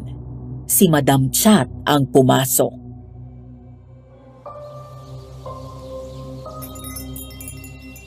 Good morning! Good morning, Madam Cha. Anong nangyari sa inyo? Lapnos po ba yung nasa leg at pisngi nyo? Oo. Ano kasi? Natilamsikan ako ng kumukulong mantika nung nagluto ako ng litsong kawali. Ang sakit niyan. Gagaling din naman ito. Good morning, madam. Johnny, nandiyan ka pala. Nandito din ako. Ayun, kaya naman pala. Ang aga-aga, wala ka na sa bahay. May lakad ba tayo ngayon, madam? Wala. Rest mo ngayon, iha. Owen, umuwi ka na ng maaga. Huwag mong masyadong pagurin si Junie. Kapag nahagard yan, kakalbuhin kita.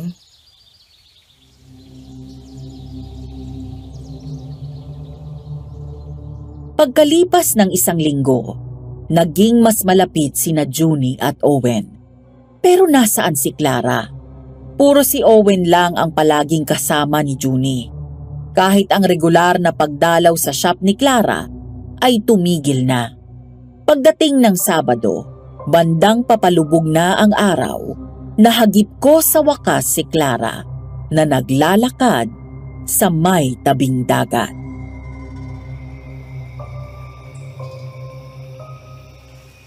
Clara? Hello, Jeffrey. Sige, dyan ka na. Baka naman pwede kang huminto sa paglalakad. Nakakahapo tong ginagawa natin eh. Nag-uusap habang naglalakad, sa totoo lang. May gagawin pa ako eh. Kumusta? Bakit hindi ka na nadalaw sa pwesto namin? Medyo naging busy ako. Bakit ka nakasunod? Natural, kinakausap kita eh. Ayaw mong huminto, syempre susundan kita. Hayaan mo dadalaw ako kapag medyo lumuwag ang schedule ko. Kapag lumuwag ang schedule mo, o kapag nagsawa ka ng umiwas.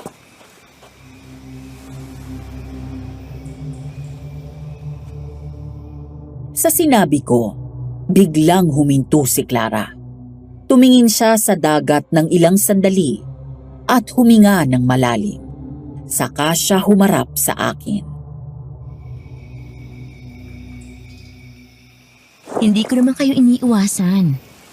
Hinahanap ka na ni Kuya Seb. Ikumusta mo na lang ako sa kanila. Sige, Jeffrey, dyan ka na. Nagkasakit si Kuya Seb.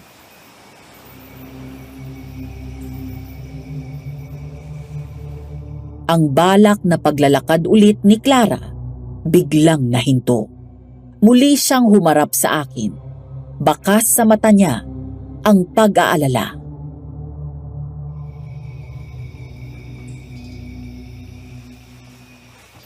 Anong sinabi mo? Nagkasakit si Seb? Kailan? Bakit? Nagkasakit si Kuya Seb matapos niyang gamutin si Junie. Si Junie? Bakit? Anong nangyari? Anong panggagamot? Bakit kailangan gamutin? Humingi ng tulong si Tita Irie sa akin. Nadiskubre ni Kuya Seb na may nananalbahay kay Junie. Ayun, ginamot. Ha? Junie, buti at naagapan niyo siya. Bakit hindi mo dalawin si Junie? Saka na lang, kapag ayos na ulit kami. May hindi ka ba sinasabi sa amin? Jeff,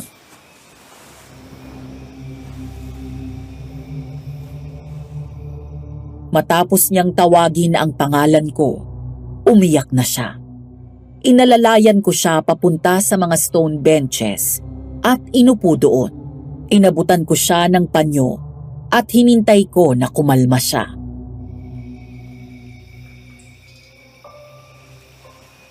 Okay ka na? oo. Salamat sa panyo. Handa ka na pang pag-usapan? Jeffrey, hindi ako sigurado kung maniniwala ka. Kayo ni Kuya Seb sa sasabihin ko. Depende na yun sa akin at kay Kuya Seb, di ba? Oo, tama. Ano kasi, ang totoo niyan, parang naging awkward kami sa isa't isa. Gawa ng Owen.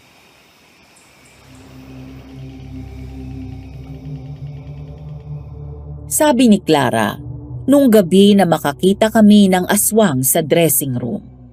Naiwan siyang mag-isa sa covered court para bantayan ang mga gamit. May napansin siyang gumagalaw sa may halamanan na malapit sa likod ng stage. Dahil na-curious siya, sinilip niya ang pinanggagalingan ng ingay. Nakita niya si Owen na nagbibihis ng damit at pasimpleng umalis.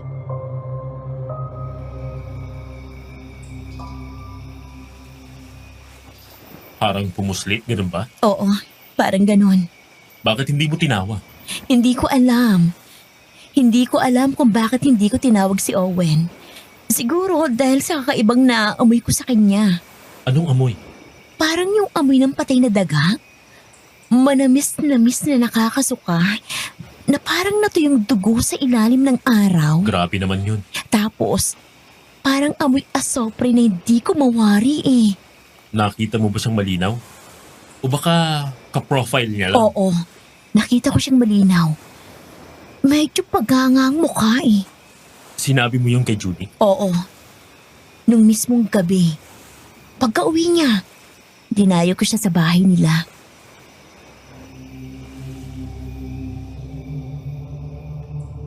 Ayon kay Clara, nang makauwi na kaming lahat, lumabas ulit siya para pumunta kina Junie habang magkausap sila sa cellphone.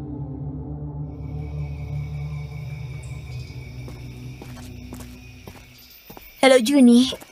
Oo, saglit lang ako sa inyo. May importante lang akong sasabihin. Ha? Sana lang talaga paniwalaan niyo ako, ha? Ano yun? Kung bakit naman kasi pinapabayaan ito ng may-ari na maging masukal eh. Bibili-bili ng property, hindi naman kayang alagaan. Nagiging kuta tuloy ng kung ano-ano. Naku po!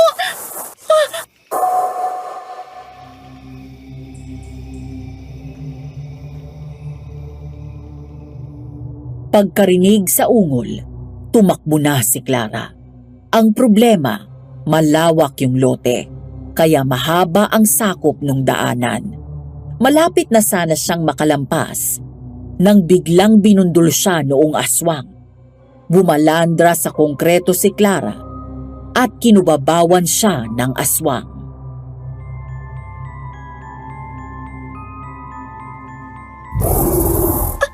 Aswang! Tulong! Tulungan niyo ako! Tulong! Hindi mo ako makakain ng walang laban! Itong sayo!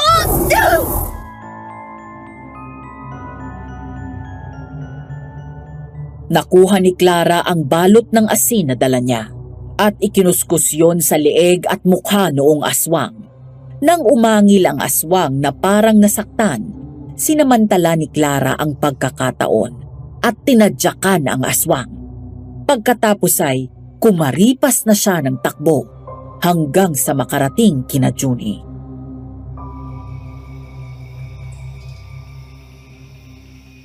Maupo ka na muna, Clara. Nalalamig ka pa, oh. Teka, kukuha ako ng mainit na mainom mo, Clara, ha? Diyan muna kayo. Bakit pa kasi sumugod ka dito ng gabi na? Alam mo naman na may aswang nagagala-gala. Ang dami mo tuloy kaskas, oh. Junie, close ba tayo? Ano? Anong tanong naman yan? Kita mo ang sabog ng uhog at luha ko dito sa gawa mo tapos tatanungin mo ako ng ganyan? Ako ba yung tao na pagkakatiwalaan mo kahit na anong mangyari? Clara, ha? Alam mong oo ang sagot ko dyan. Bakit ba?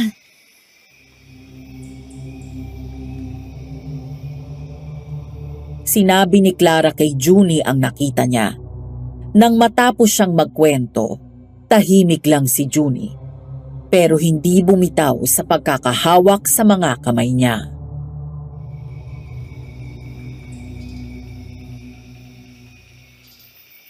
Junie, sorry. Hindi, Clara. Wala kang ginawang mali. Dapat nga magpasalamat pa ako sa iyo eh. Anong pasalamat? Ay yung potential boyfriend na tanggap ka kung ano ka. Ang parang pinagbibintangan ko, di ba? Loka. Natural, nagpapasalamat ako sa iyo. Kasi kahit takot ka na baka masira tayong dalawa, nanaig ang malasakit mo sa akin. Pero Junie, hindi ka ba galit sa akin? Galit ako. Hindi sa iyo, kundi sa nanakit sa iyo.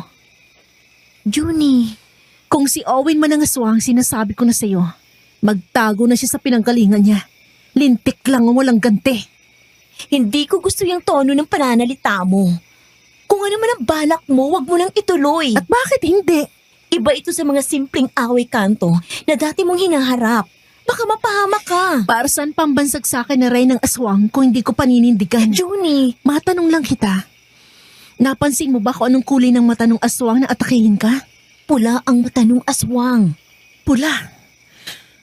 Kung totoo mang aswang si Owen at siyang umatake sa'yo, nagkamali si Owen ng inaswang.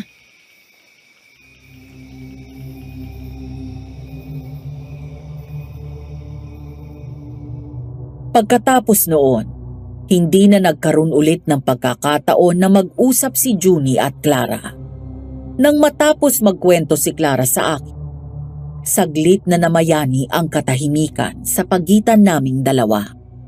Para bang may dumaang anghel, sabi nga sa biruan. Tinanaw ko ang dagat. Pagkatapos ay tumingin ako kay Clara. Maaliwalas na ang kanyang muka.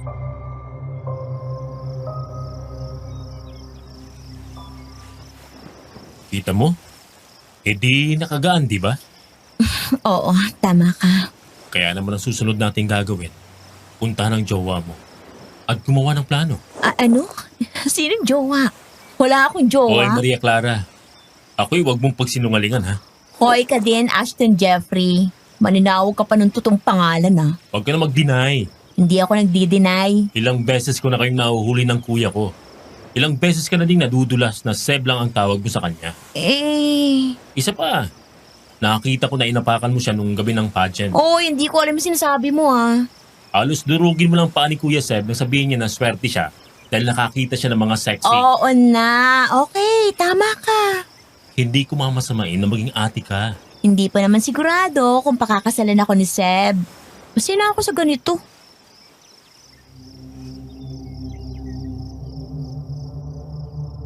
Hindi ko na sinabi kay Clara na minsan kong naabutan si Kuya Seb na nanghingi ng payo kay Mama kung anong wedding proposal ang magandang gawin. Pero hinikayat ko siya na sumama na sa akin. Gabi na nang makarating kami sa shop. Pagdating namin doon, nabigla kami na naroon si Junie.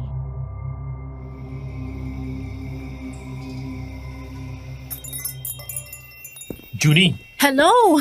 Butit nahagip mo yung palos na si Clara. Junie, Tama, yan nga ang pangalan ko. Huwag yun ang pudpurin. anong ginagawa mo dito? Nagpaplano kung paano manghuli ng aswang. Ha? Ha? Bakit niyo naman gagawin yun? Sinabi ko na kay Kuya Seb lahat, pati na naobserbahan ko kay Owen. Inobserbahan mo si Owen? anong na-discover mo? Itong mga huling araw at linggo na magkasama kami, inobserbahan ko siya. Anong nalaman mo? Bihira siyang kumain kapag magkasama kami. Hindi siya nakakain ng may bawang, asin o kalamansi. Noon bang pinagubad mo ng t-shirt si Owen? Nag-oobserba ka na? Oo, tinitingnan ko kung may balat siya sa balikat. At meron nga. Kung ganon, si Owen ang aswang? Hindi pa tayo sigurado. Baka may health issues lang siya. At nagkataon lang na may balat na hugis ibon din siya sa balikat? Sa buhay na ito, walang nagkataon lang. Health issues niyang mukha niya. Mama, Tita Iris? Oy, bakit? Alam nga naman na hindi ako makijoin sa inyo. Siyempre, inapi niyang Clara natin. Dapat ang full force tayo sa pagganti. Naman. Pero tama din si Seb. Dapat maging sigurado muna tayo. Pero kung maghihintay pa tayo, baka makasilisin ang aswang. Mas mahirap magkamali at makakasuhan tayo ng murder. Ayokong mapapunta sa correctional o ang makalaboso ang kahit sino man sa atin.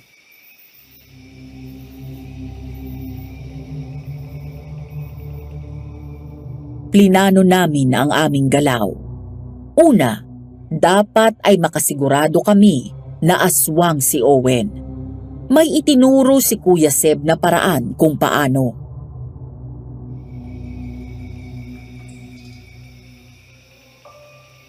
Bago ko ituro ito, gusto kong malaman ninyo na tatalab lang ito kung close kayo ng tao.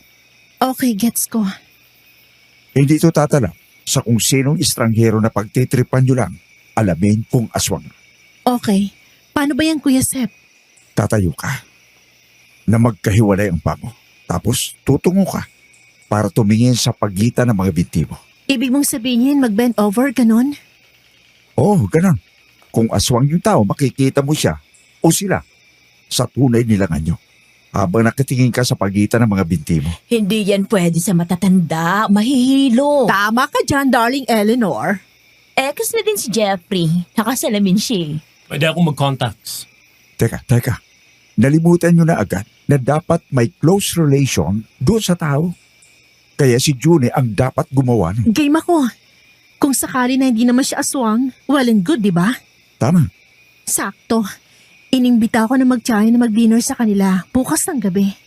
Bago mo gawin ang itinuro ko, sambitin mo ang Theodon. Ipakita mo sa akin ang katotohanan. Theodon? Sino yun? Isa siyang Diyos ng mga Greek. Siya ang Diyos ng realidad, alinlangan, kapalaran at swerte. Ah, kaya pala. Isa pa, Junie. Huwag kang magpapahuli. Oh, bakit? Kapag totoong aswang ang nagamitan mo at nahuli ka, magbabagong anyo yun at lalamunin ka nila.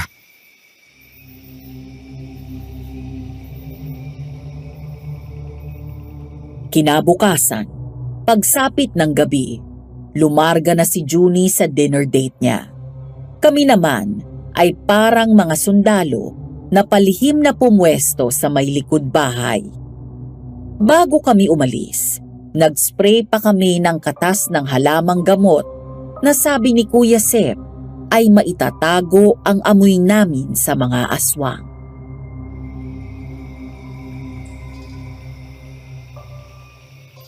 Kuya Seb, hindi sa nagdududang tumas ako ha, pero effective ba to? Jeffrey, umuusal ako ng taga-Bulak. Ibig sabihin, invisible na tayo? Walang ganoon. Fantasy naman ang hanap mo eh. Paano ba? Hindi tayo mapapansin basta hindi tayo maingay at hindi tayo lilingon. Ganun ba? Oo, pero kapag hindi ka pa nagtigil sa kadadada mo, baka mahuli nga tayo. Okay. Hindi naman masama ang mag-usap eh. Basta babaan mo lang ang boses mo. Kuya Seb, may tanong ako. Ano? Itong punyal na pinagbibigay mo sa amin ni na mama, Kung talagang aswang ang masasaksak niya, magiging abo agad. Walang matitira. paano kung hindi? Kung hindi, makukulong tayo sa kasong pagpaslang. Impacta ka! Wala kang utang ni loob! Inaga mo na nga si Owen sa akin. Gagamitan mo pa kami niyan, ha? Dapat talaga tinuloy na kita sa kulam! Papatayin kita! Nanggagalaiti ang sigaw ni Madam Chat. Hudyat para kumilos kami. Giniba namin ang back door at umakyat kami sa second floor. Inabutan namin si Junie na nakahandusay sa may teres at kinukubabawan ng aswang na may dilaw na mata at balak na hugis ibon sa balikat.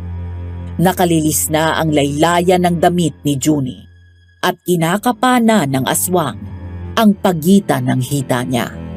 Ang takot ko ay napalitan ng galit. Hawak ang punyal, sumugod ako. Junie! Anong ginagawa niyo sa pamamahay ko? Tulong! Jeffrey! Tulong! Bitiwan mo si Junie! Hayop ka! Pero mabilis ang aswang. Agad yung nakasalak. Tumalsik ang hawak kong punyal. Nagpambuno kami hanggang sa gumulong na kami sa sahig. At sa kamalasan ay tumalsik ang aking salamin sa mata. Wala akong nagawa kundi iharang ang mga braso ko hanggang sa mamitig yun. Tapos bigla na lang natigilan ang aswang. Nang mag-angat ako ng tingin, nakita kong sinaksak pala yun ni Junie. Makabasag eardrums ang naging tili ni Madam Chat. Sargo ang uhog at luha sa mukha niya. Paluhod niyang dinakot ng kanyang mga kamay ang abo at pinaghahalikan yun. Owen! Sabi ko naman sa'yo eh, okay lang ako kung mambababae ka. Kahit malalaki ka patanggap ko. Pero bakit kailangan mong mamatay? Bakit? Bakit? Madam Chat, nakikiramay po ako sa pagkamatay ng pamangkin niyo. Gago! Anong pamangkin ka dyan? Boyfriend ko si Owen. At pinatay niyo siya. Magbabayad kayo. Mga hayop kayo. Madam Chat, ano man pong pinabalak ninyo, huwag niyo nang ituloy. Pero hindi nakinig si Madam Chat. Sumigaw siya na parang naluloka. Namula ang mata niya habang unti-unti siyang nagbabago ng anyo. Mamamatay kayong lahat ngayong gabi! Ikaw yun! Yung aswang na umatake sa amin sa talahiban? Oh! Ako! Kondangan kang gunggong ka na humahabol-habol ka pa! E sana'y nahalay ko na ang Junie na yan! At nang hindi na nilandi pa si Owen! Madam Chat, itigil mo na ito. Huwag mo nang dagdagan pa ang mga kasalanan mo. Anong kasalanan na? Wala akong kasalanan! Kung walang makakaalam! Dahil Mamamatay kayo ngayong gabi!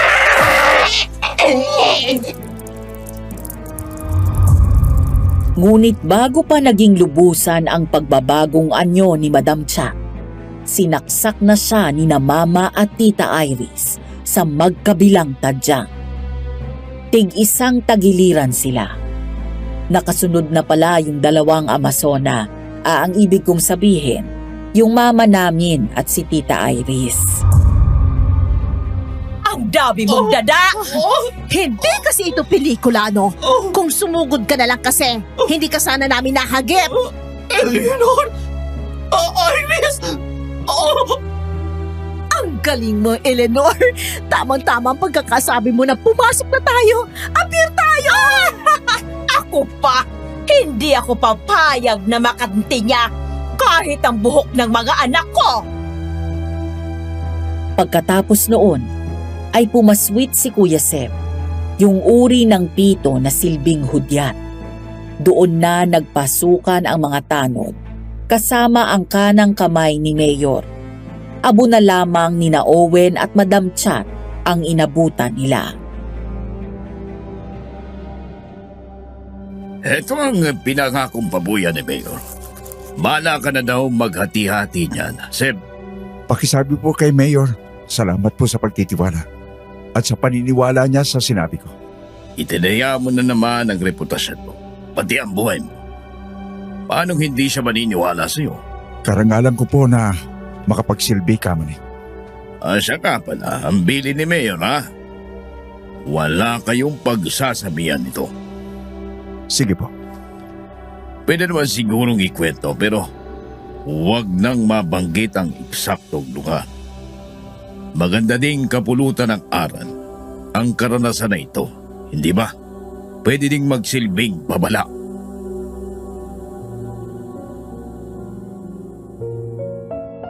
Pagkatapos noon, natahimik na ang lugar namin. Wala nang nabalita pang nahalay na kababaihan o nakitang gagala-galang aswang. Ang aking si Junie, hayun, nakita na ako sa wakas. 2 taon kaming nagligawan at hindi naglaon, sumunod na kaming ikinasal. Nauna sa amin sina Kuya Seb at Clara. Sa aming pagsisikap, napapunta kami sa Ulm, Germany at ngayon ay dito na nananatili. Maayos man ang buhay namin dito, iba pa din ang mamuhay sa Pinas. Kahit binabaha, kahit may aswang, kahit mahirap ang buhay. Ito ang aming kwento. Ito ang aming karanasan na may kinalaman sa aswang. Hindi kasing bongga ng istorya ni Pedro Penduko o ng mga anting ni Ramon Revilla, pero totoong nangyari. Hanggang dito na lamang po. More power po sa channel ninyo.